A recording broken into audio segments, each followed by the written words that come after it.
your favorite stock is up. The next day, boom, it drops by 24%. What just happened? Hey everyone, welcome back to Project Accounting, where we break down financial mysteries so anyone, even you, can master the market. Today, we're diving into the real truth behind stock returns, how to read stock quotes, and why understanding them is a superpower for future investors and even for curious students. Let's dive in. Just a disclaimer, all data and information is provided as is for informational purposes only and is not intended for trading purposes or financial, investment, tax, legal, accounting, or other advice. Let's face it, when you buy a stock, you expect it to go up, right? Otherwise, why even invest? But the stock market does not always play nice. History shows that while expected returns are positive, realized returns can swing wildly. Some years are golden and some are garbage. This is why stock investing is risky and rewarding.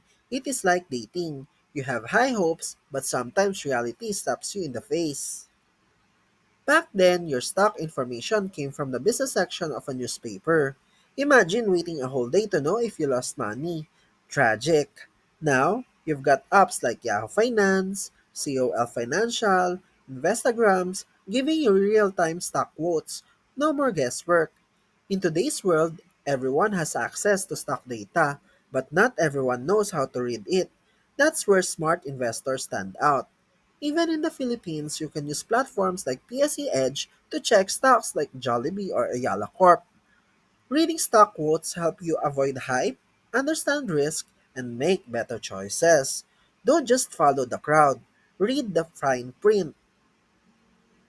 Let's say you search Jollibee stock using its ticker symbol JFC.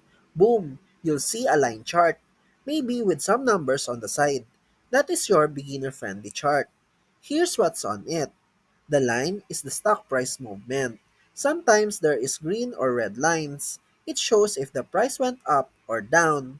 Y-axis is the price in pesos, while x-axis is the time, like today, 5 days, 1 month, or 1 year. Okay, here comes the stock chart starter pack. Open is the price when the market is opened. Close is the last price when the market is closed. High and low is the highest and lowest prices during the day. Market cap is the total value of the company, which is computed as the price times the number of shares. PE ratio is the price to earnings ratio. High PE may be overpriced. Low PE may be undervalued. And dividend yield, how much you might earn in dividends relative to the share price. Now, if you're feeling a little spicy, here are next level stats. The bid and ask. The bid is the highest price an investor is willing to pay for a stock. If you see, for example, 226.80 pesos as the bid, investors are willing to buy the stock at a price of 226.80 pesos per share. The ask, on the other hand, is the lowest price an investor is willing to sell a stock for. So if you see an ask of 227 pesos, sellers are currently selling for 227 pesos per share. The smaller the gap, the smoother the deal. Then the volume. How many shares were traded for that day? The more volume, the more interest there is. Then the beta. It measures the volatility, which may be an indicator of how risky the stock is. Beta is greater than 1, wild ride. Beta is less than 1, that is chill vibes. Then the ex-dividend date. In order to receive the company's dividend for the next period, you'll have to become a shareholder. That is, buy its stock before the ex-dividend date. If you buy the stock on or after the ex-dividend date, you won't get the dividend for that period. Now let's talk patterns, the secret sauce. Support is the price floor where the stock usually bounces up, and the resistance, a ceiling where the stock usually pulls back. So if the price breaks above resistance, big news, it could keep rising. But if it falls below the support, red flag, might keep dropping. Take note that always zoom out.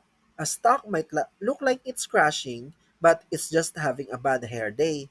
Look at 1 year, 3 year, and 5 year views to get the full story. Context is king. So the next time you pull a stock chart, don't panic. Read the basics, Watch the trends and don't forget to zoom out. Charts won't predict the future, but they will give you the clues. So if you learned something new today, hit that like button, share this with a friend who wants to learn investing, and don't forget to subscribe for more finance tips every week.